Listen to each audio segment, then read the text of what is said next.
Hello dear students, आज का जो हमारा टॉपिक है वो है बैंक रिकंसिलिएशन स्टेटमेंट्स का। अगर समझते हैं, देखते हैं कि बैंक रिकंसिलिएशन स्टेटमेंट्स क्या होता है और किस तरह से इसको बनाया जाता है। तो इन सब के आंसर जानने के लिए बने रहिए वीडियो के लास्ट तक। लाइक कर दीजिए, सब्सक्राइब कर दीजिए कॉमर्स सतीश को। चलिए देखते हैं बैंक रिकंसिलिएशन स्टेटमेंट। इसको शॉर्टकट में हम कहते हैं बैंक रिकंसिलिएशन स्टेटमेंट को शॉर्टकट में कहते हैं BRS। क्लियर? तो BRS ये उस समय की बात है जब हमारे पास टेक्नोलॉजी नहीं थी, मोबाइल फ़ोन्स नहीं थे और हमारे पास ऐसा कोई कम्युनिकेशन डिवाइस नहीं था जिससे हमें ये अप टू डेट पता चल सके कि हमारे बैंक अकाउंट में आखिरकार क्या अमाउंट प्लस हो रहा है और कौन सा अमाउंट माइनस हो रहा है। इसके लिए एक बिजनेसमैन अपने यहाँ ही एक क्या करता था, कैश बुक में ही एक कॉलम बैंक का ओपन कर दिया करता था और उसमें वो सारे अमाउंट्स लिखता था, वो सारे ट्रांजेक्शन रिकॉर्ड करता था जो पासबुक में रिकॉर्ड होने चाहिए थे। फिर से समझिएगा, मैं फिर से आपको बता रहा हूँ कि कोई बिजनेसमैन, देखिएगा इधर बोर्ड पे, अगर कोई बिजनेसमैन है और वो क्या कर रहा है, उसे ये जानकारी चाहिए कि बैंक में उसके कितने रुपए प्लस है और कितने रुपए माइनस है। इसके लिए वो क्या करेगा, बैंक जाएगा, पासबुक लेके जाएगा और पासबुक में एंट्री कराएगा, तभी पता चल पाएगा कि उसके अकाउंट में कितने रुपए हैं और नहीं है। ठीक है, लेकिन वो रोज़ बैंक तो जा नहीं सकता है या डेली बेस पे तो बैंक जाने से रहा, तो आखिरकार उसे एक अप्रोक्सीमेट, एक एस्टीमेट तो मिले कम से कम कि हमारे बैंक अकाउंट में कितने रुपए जमा है और कितने रुपए माइनस हो चुके हैं या और कितने रुपए प्लस हो गए।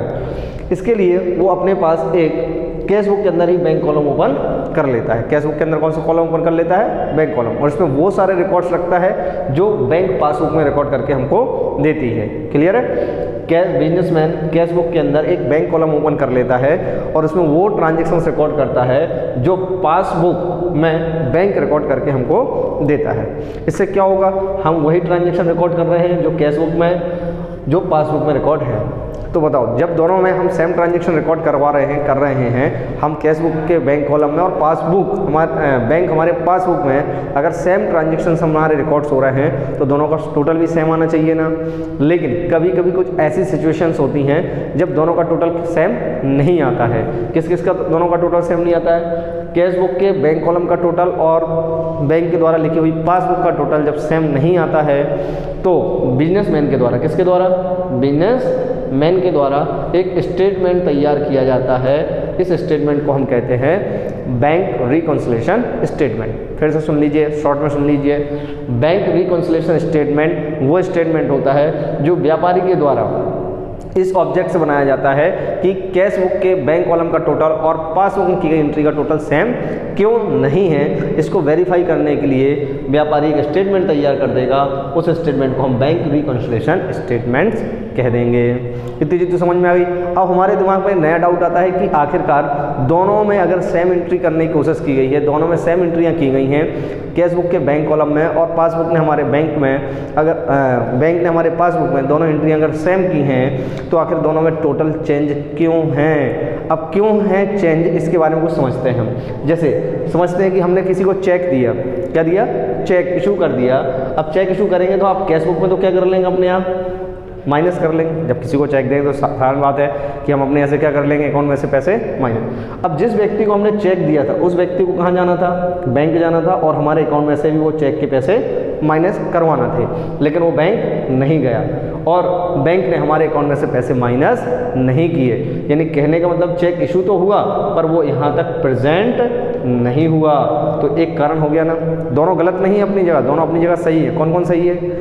ना बैंक में गलत एंट्री हुई है और ना कैश बुक में गलत एंट्री हुई है, फिर भी दोनों का टोटल सेम नहीं है। क्यों नहीं है उसका मैंने कारण बताया कि cheque issue but not present for payment. Cheque issue तो किया बिजनेसमैन ने, व्यापारी ने, जिसकी एंट्री उसने कैश बुक में कर ली है, लेकिन जिसको चेक दिया था वो पहुंचा ही नहीं है बैंक और वहाँ हमारे बैंक में से वो पैसे माइनस नहीं हुए हैं। तो हम कह सकते हैं cheque issue but not present for payment is the cause of difference between cash book bank column and passbook total. Okay, second transaction देखते हैं। ऐसे और भी कई ट्रांजेक्शन्स होते हैं जिसमें ना तो बैंक की गलती है ना बिजनेसमैन की गलती है, फिर भी दोनों का टोटल अलग है। देखते हैं दूसरा कारण, जैसे चेक डिपॉजिट इनटू बैंक। अब किसी व्यापारी ने, किसी ने, कस्टमर ने इनको भी चेक दिया, हो सकता है कि नहीं? अगर किसी ने इनको चेक दिया और वो चेक इन्होंने बैंक में क्या कर दिया? डिपॉजिट। ठीक है, अगर डिपॉजिट करेंगे तो ये अपने कैश बुक में तो तुरंत क्या कर लेंगे, हाथों हाथ प्लस कर लेंगे बच्चे।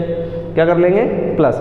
लेकिन ये प्लस तो हो गया, लेकिन कहाँ पर प्रेजेंट नहीं हुआ, कहाँ तक अभी कलेक्शन नहीं हुआ, बैंक में कलेक्शन नहीं हुआ। तो cheque deposit into bank but not collected या क्लियर, पर वो कलेक्ट नहीं हुए और क्लियर नहीं हुए, जिस कारण से हमारे दोनों के टोटल में क्या हो गया, चेंज आ गया। किसके टोटल में, कैश बुक के बैंक कॉलम में, और पासबुक के टोटल में क्या आ गया, चेंज आ गया। समझते हैं बात को फिर से।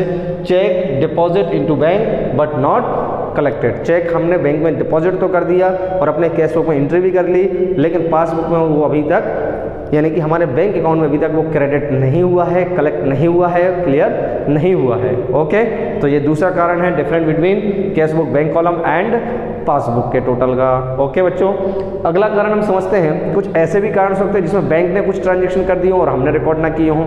जैसे कौन सा ट्रांजेक्शन, किसी कस्टमर ने हमारे अकाउंट में पैसे डिपॉजिट कर दिए। हो सकता है कभी किसी ने हमारे अकाउंट में क्या कर दिए, पैसे डिपॉजिट कर दिए। तो डिपॉजिट कर दिया तो हमारे बैंक अकाउंट में तो क्या हो गए, वो पैसे बच्चे प्लस हो गए, यानी हमारा बैंक अकाउंट तो बढ़ गया, लेकिन उसकी जानकारी बिजनेसमैन को नहीं मिली और उसने अपने कैश बुक में कोई भी एंट्री नहीं की, तो नो रिकॉर्ड, यहाँ पर कोई भी रिकॉर्ड नहीं है।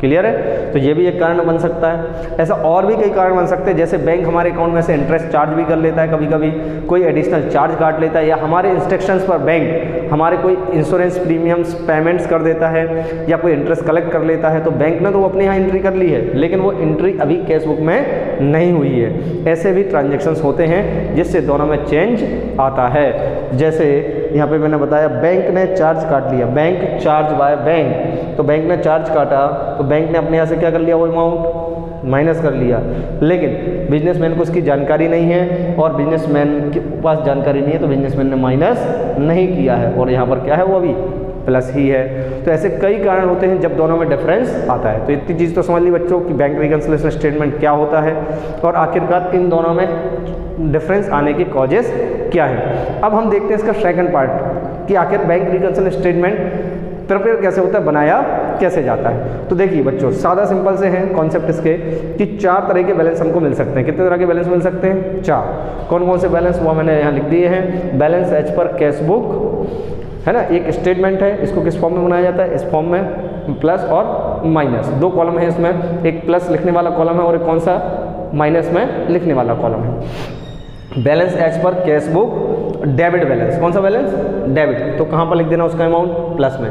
क्वेश्चन यहाँ से स्टार्ट हो गया, सारे ट्रांजेक्शन नीचे लिख दिए।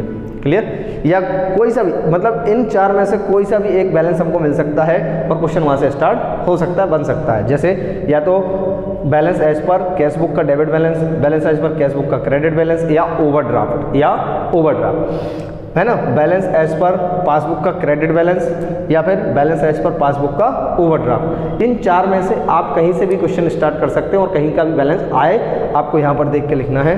2 चीज़ें मैंने प्लस में लिखना है और 2 चीज़ें का क्या लिखना है, माइनस में। अगर कैश बुक का डेबिट बैलेंस और पासबुक का क्रेडिट बैलेंस आ जाता है तो वो प्लस में लिखे जाते हैं, या कोई ओवरड्राफ्ट या फिर कैश बुक का क्रेडिट बैलेंस या पासबुक का डेबिट बैलेंस आता है तो हम क्वेश्चन माइनस से स्टार्ट करते हैं। अब करना कैसे होता है, अगर बैलेंस किसका है, कैश बुक का, बैलेंस किसका है, अगर कैश बुक का, तो हम किसके हिसाब से थिंकिंग रखेंगे, हमेशा पासबुक के हिसाब से। कैसे समझते हैं इसको, यहाँ पर एक छोटे से कॉन्सेप्ट से इधर समझते हैं कि फॉर एग्जांपल अभी हमने कहाँ से बैलेंस स्टार्ट किया है आपका, कि कैश बुक का बैलेंस दिया हुआ है।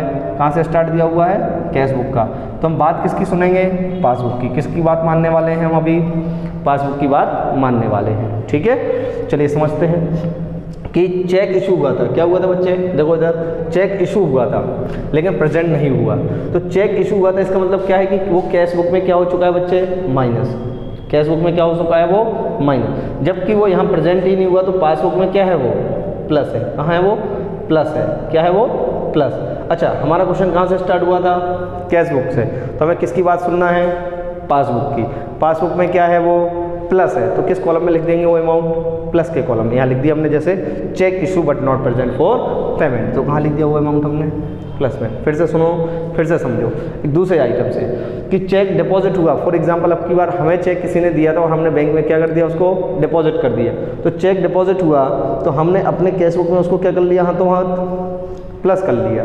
लेकिन ये चेक हमने कहाँ भेजा, बैंक में भेजा, और बैंक में अभी तक वो कलेक्ट ही नहीं हुआ है या फिर प्लस ही नहीं हुआ है। तो पासबुक में यानी बैंक ने तो अपने यहाँ एंट्री नहीं की, तो बैंक में पैसे प्लस नहीं हुए, तो बैंक में क्या है वो पैसे माइनस हैं। अच्छा ठीक है, यहाँ प्लस और यहाँ क्या है माइनस। अब देखते हैं हम क्वेश्चन कहाँ से स्टार्ट हुआ हमारा। तो क्वेश्चन स्टार्ट हुआ था कैश बुक बैलेंस से। कहाँ से स्टार्ट हुआ था? कैश बुक बैलेंस से। तो हमें बात किसकी सुनना है? पासबुक की। पासबुक में क्या है? माइनस। तो हमें कहाँ लिखना पड़ेगा बच्चे? Cheque deposit but not clear वाला अमाउंट हम कहाँ लिख देंगे? माइनस में लिख देंगे। क्लियर है? आई बात समझ में? अच्छा एक और छोटा सा एग्जांपल समझते हैं। कौन सा? कि फॉर एग्जांपल किसी कस्टमर ने हमारे बैंक अकाउंट में पैसे डिपॉजिट कर दिए, तो बताओ बच्चों पासबुक में क्या हो गए? वो पैसे प्लस हो गए, लेकिन उसकी जानकारी हमको नहीं मिली, तो यहाँ पर तो अभी वो माइनस ही है। लेकिन सुनो, क्वेश्चन कहाँ से स्टार्ट हुआ हमारा? कैश बुक से। कहाँ से स्टार्ट हुआ? कैश बुक बैलेंस से। तो बात किसकी सुनेंगे हम? पासबुक की। पासबुक में क्या है? वो पैसे प्लस हैं, तो कहाँ लिख देंगे हम बच्चे? प्लस में लिख देंगे, यानी कि यहाँ पर वो अमाउंट शो कर दी जाएगी। क्लियर? फिर से एक और लास्ट समझाता हूँ आपको। देखो जैसे बैंक ने कोई चार्ज डिडक्ट कर लिया, बैंक ने क्या कर लिया? चार्ज काट लिया, तो बैंक में से पैसे क्या हो गए? माइनस हो गए। लेकिन हमें कैश बुक में जानकारी नहीं मिली या बिजनेसमैन को जानकारी नहीं, तो उसने तो कुछ भी नहीं किया, तो उसके यहाँ तो प्लस ही है। लेकिन सुनो, क्वेश्चन कहाँ से स्टार्ट हुआ था? कैश बुक से। बात किसकी मानना पड़ेगी हमको? पासबुक की। तो पासबुक में क्या है? माइनस है, इसलिए हम कहाँ लिख देंगे? माइनस में। अच्छा अब आपका क्वेश्चन क्या जनरेट हो सकता है कि सर क्वेश्चन अगर कैश बुक से स्टार्ट ना हो के पासबुक से स्टार्ट हो। बेटा पासबुक से स्टार्ट हो तो आप किसकी बात सुन लेंगे? कैश बुक की। मतलब जो आइटम्स माइनस हो रहे थे वो क्या हो जाएंगे? प्लस, और जो प्लस हो रहे थे वो क्या हो जाएंगे? माइनस। क्लियर है? अच्छा इसका आंसर कैसे निकालते हैं? लार्ज टोटल स्मॉल टोटल जो भी आए, दोनों में से कोई सा भी टोटल ज़्यादा कम हो सकता है ना, यानी कि प्लस साइड के सारे अमाउंट्स के टोटल लगाएंगे और माइनस साइड के टोटल लगाएंगे, दोनों में से कोई सा भी टोटल क्या हो सकता है? ज़्यादा हो सकता है। उस लार्ज में से स्मॉल टोटल को क्या कर दिया जाता है? माइनस कर दिया जाता है। तो जो भी आंसर निकलता है वो निकलता है balance as per cash book या पासबुक। अगर क्वेश्चन कैश बुक से स्टार्ट है तो आंसर किस में होगा? पासबुक में। अगर पासबुक से स्टार्ट है तो किस में होगा? कैश बुक में। तो बच्चों उम्मीद करता हूँ कि आपको बैंक रिकंसिलिएशन स्टेटमेंट BRS के बारे में इन्फॉर्मेशन और जानकारी मिली होगी। जल्दी से लाइक कर दीजिए, सब्सक्राइब कर दीजिए। 2 मिनट से स्क्रीन से हटूंगा, आप स्क्रीनशॉट लेके इसका नोट्स भी तैयार कर सकते हैं। Okay, thank you for watching. Thank you.